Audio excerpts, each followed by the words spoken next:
The Golden State Valkyries didn't just fill their final expansion roster spot. They chose one player's entire WNBA future over another's, and the fan favorite on the bubble paid the price. In a league with only 12 roster spots per team and 2 new expansion franchises changing the math, that last Golden State slot became a career crossroads that could mean a decade in the WNBA for one fringe player and a quiet flight to overseas anonymity for the one who got cut. Officially, it will show up as a simple transaction log line, the kind you scroll past on a site like ESPN's Valkyries transaction page. But inside that final decision is a fight that started months earlier in training camp and never really stopped. Golden State staff had been staring at versions of the same depth chart for weeks, one spot left, 2 fringe players who'd done enough to stake a claim, and a front office mandate to balance upside, positional need, and cap reality in a single move. The Valkyries already learned the hard way in their first season what it meant to be squeezed by the numbers when they waived names like Letitia Amihere and Caitlin Chin despite promising flashes, and that memory hung over every conversation heading into this final expansion roster call. By the time the official announcement posted, the fan favorite who'd been hanging on all camp was gone, the survivor was in, and a fan base that had convinced itself both could somehow stick was suddenly arguing over whether Golden State just sacrificed heart, shooting, or defensive versatility to trim down to 12. The brutal part is how fast it all happens. One day, you're getting extra reps after practice in San Francisco, winning over Valkyries fans with hustle plays and a personality that pops on social media. The next, you're the name on a waiver line that drops just before the league's roster deadline. Somewhere in between, a head coach and general manager sit in an office sliding magnets on a board and asking themselves if that last guard or stretch forward is really going to crack a playoff rotation in a league where Golden State expects to contend. Fans will mostly see the surface, the player who survived posting a relieved, locked-in picture in a Valkyries jersey, and the one who was cut going quiet before eventually dropping a long caption about gratitude, heartbreak, and staying ready. Before we break down exactly why Golden State picked one fringe player over the other, what this means for their depth chart, and how that final roster spot can literally reshape a player's whole career arc, make sure you're locked in with us. There are a dozen more players around the WNBA sitting on the same knife's edge that this Valkyries fan favorite just fell off. Every time a Eurobasket returnee lands, a star comes back from injury, or an expansion team like Toronto or Portland makes a late signing, somebody else loses a job. Subscribe and turn on notifications so you don't find out about these cuts a day late from a generic transaction log. We're tracking every depth chart tweak, every hardship signing, and every heartbreak waiver in real time, so you know who's fighting for their dream before the team even hits post. Section 1 starts with the cut itself. Officially, Golden State framed the move the same way every WNBA team does.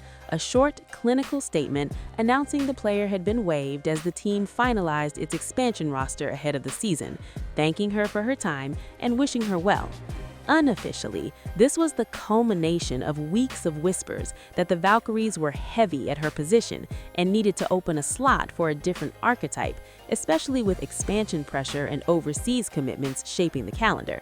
If you followed training camp reports and beat coverage out of the Bay, you could see the tension building the same way it did when the team waved goodbye to previous fringe names like Amihere or Chin. Positive notes about effort and chemistry, but qualified phrases about roster math and tough decisions ahead. Teammates knew it too. You rarely get players publicly questioning a front office move, but you can read between the lines when veterans talk about hoping everyone can stay in a league that allows only 12 roster spots and has no developmental team for those last 2 or 3 players. The Valkyries lived this during last season's Eurobasket window, when they had to cut productive stopgaps like Chloe Bibby and Kiara Linskins, the second European stars returned, even after those depth pieces had helped them win games. That history made it clear that Golden State's leadership wasn't afraid of painful choices, and for this fan-favorite fringe player, that meant past goodwill and fan buzz were never going to override hard numbers and positional priorities. What makes this cut sting is that the player wasn't just a body. She'd carved out a lane in the preseason by doing the little things coaches love, sprinting the floor, crashing the glass, and filling gaps when the Valkyries shuffled lineups to cover for injured or absent stars. Fans latch on to that type of player quickly in a newer franchise, still defining its identity, and the comment sections under early game highlights reflected it. People talking about her energy, her willingness to take on tough defensive assignments, and her fit next to Golden State's core creators. But when you're looking at a 12-player roster, there's a difference between a great story and a long-term piece, and the Valkyries ultimately decided she fell on the wrong side of that line. On the other side of this decision is the player who survived. If you scan the Valkyries roster on sites like ESPN and transaction trackers, you see a pattern in who they hold on to, players whose skill sets scale in playoff settings, whether that's floor spacing from the forward spot, secondary playmaking at guard, or switchable defense on the wing. Throughout camp, this survivor checked enough boxes to convince the staff she could do more than just hold her own in garbage time. She fit cleanly into lineups built around Golden State's core and offered an upside that translated beyond feel-good moments. Think about what the front office has signaled, dating back to the first iteration of this Valkyries roster. They were willing to waive players with strong box score flashes if those flashes didn't fit the long-term strategic picture, as we saw when someone like Amihere dropped 20 in a preseason game and still ended up gone by the time the season tipped. That's the same lens they used here. The player who survived might not have the loudest fan base or the most viral clips, but her particular blend of size, versatility, and contract situation made her more valuable to Golden State's front office than the fringe player who became a fan favorite by sheer force of personality and hustle. To understand why this decision matters so much, you have to zoom out to the Valkyries' arc as an expansion franchise. From the moment Golden State started building through the expansion draft, they were choosing between multiple almost players from every roster, gambling on who might pop once given a bigger role. They could only take one player from each existing team, which meant they were constantly choosing between a solid veteran, a former top 10 pick who hadn't clicked yet, and a younger piece who might be 3 years away. That philosophy has carried forward. Golden State is trying to compete quickly, but they also know they need cost-controlled, multi-year pieces if they're going to survive the next wave of expansion and the cap crunch that comes with it. This is where the CBA environment and expansion pressure collide with individual careers. League-wide, expansion in places like Toronto and Portland has opened 24 to 48 new roster spots, but it has also made existing contenders and upstarts like Golden State more ruthless about their protected lists and fringe decisions. A player on the bubble can't just be good enough. She has to be the kind of piece you're willing to protect in an expansion draft or risk losing without compensation. The Valkyries know that if they keep a fringe player with limited upside, they might end up exposing a more valuable rotation piece down the line when the next expansion wave hits. Now, put yourself in the shoes of the fan favorite who just got cut. This isn't just about losing a job in San Francisco. It's about what that last roster spot could have meant over the next 3 to 5 years. One more season on a WNBA roster gives you game film against the best in the world, relationships with coaches who hop between organizations, and a resume point that keeps you in depth chart conversations when injuries and hardship contracts open doors. Without that spot, the likely path runs through overseas leagues, where you can make real money and put up big numbers, but you become easier to overlook when teams in this league are scrambling to fill emergency roles on short notice. We've seen this dynamic before with players who bounced between WNBA camps in Europe or Australia. An overseas MVP season doesn't always translate to a stable WNBA job, and that's the scary part for someone in this exact position. Chloe Bibby, for example, built a strong resume in Poland and still couldn't stick when the Valkyries had to trim down their roster for 2025. Now imagine going into that market without even a full rookie contract or rotation role on your WNBA ledger. Teams know you can play, but they also know replacing you with the next hungry fringe player is cheaper and easier than carving out a long-term slot. Golden State's decision also has immediate competitive implications. By keeping the survivor over the fan favorite, they're signaling how they see themselves in the Western Conference hierarchy.